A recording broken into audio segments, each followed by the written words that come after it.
In a quiet village, nestled between two green hills, there lived a humble farmer named Arlen. His hands were weathered and his back slightly bent from years of working the land, but his eyes still held the spark of hope. Unlike most farmers in the village who sowed wheat, corn, or barley, Arlen had always spoken about planting something greater.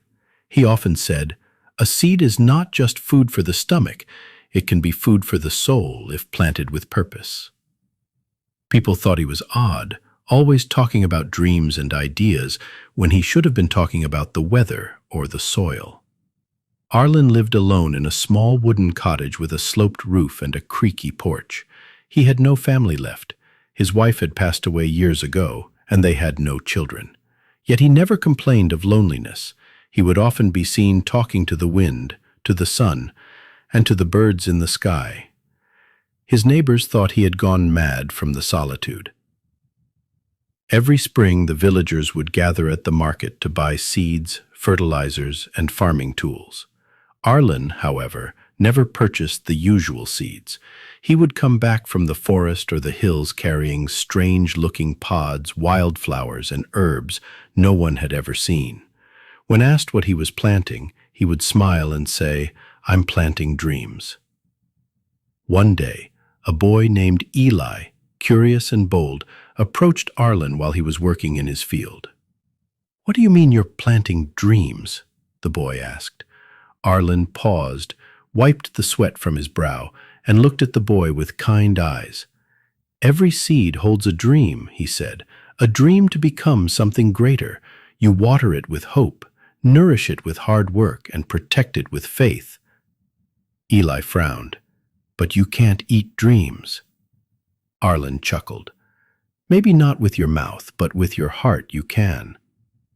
Despite the villagers' laughter and criticism, Arlen continued to tend his unique garden. While others saw quick harvests and profits, Arlen's land looked like a wild patch of nature. Flowers bloomed in odd colors, vines twisted in elegant patterns, and there was always a gentle hum in the air, as if the land itself was whispering a lullaby. As years passed, the village experienced many changes. Droughts came. The soil lost its richness. Insects ravaged the crops. One year, the river that fed the irrigation channels dried up. Panic gripped the farmers. Yields plummeted and famine loomed. Many families were forced to sell their land and move to the cities. The village became quiet, its fields barren, but Arlen's land remained green. People were shocked to see butterflies hovering above his flowers, bees collecting nectar, and birds nesting in his trees. His soil remained moist, his plants thrived, and the air around his land smelled sweet and fresh. Those who had mocked him now came to him, asking what his secret was. "I didn't just plant crops," he said. "I planted a vision. I chose plants that enriched the soil, attracted life, and brought balance.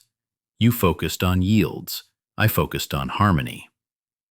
The villagers, desperate and humbled, asked if he could teach them.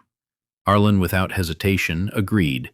He gave them seeds from his garden, taught them about companion planting, soil restoration, and respecting nature's rhythm.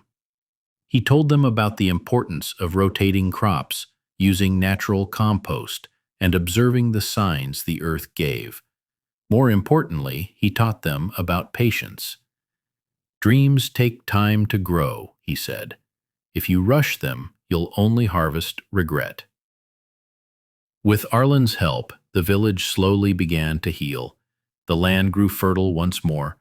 The river, fed by careful reforestation and redirected runoff, began to trickle again. Wildlife returned, and so did the people who had left. The village, once on the brink of extinction, became a model of sustainable farming. Travelers came from distant lands to learn from Arlen, the farmer who planted dreams. Among those travelers was a journalist from the city. She came to write a short piece about a strange farmer, but ended up staying for weeks, enchanted by the story unfolding in the village.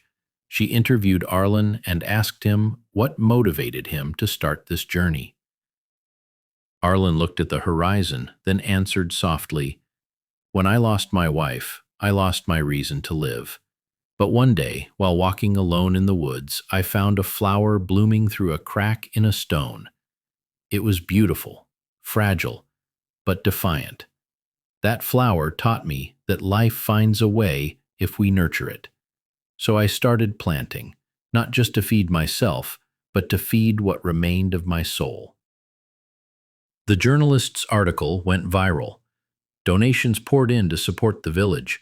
Agricultural schools invited Arlen to speak, yet he remained the same quiet man, preferring the company of his soil to the stage.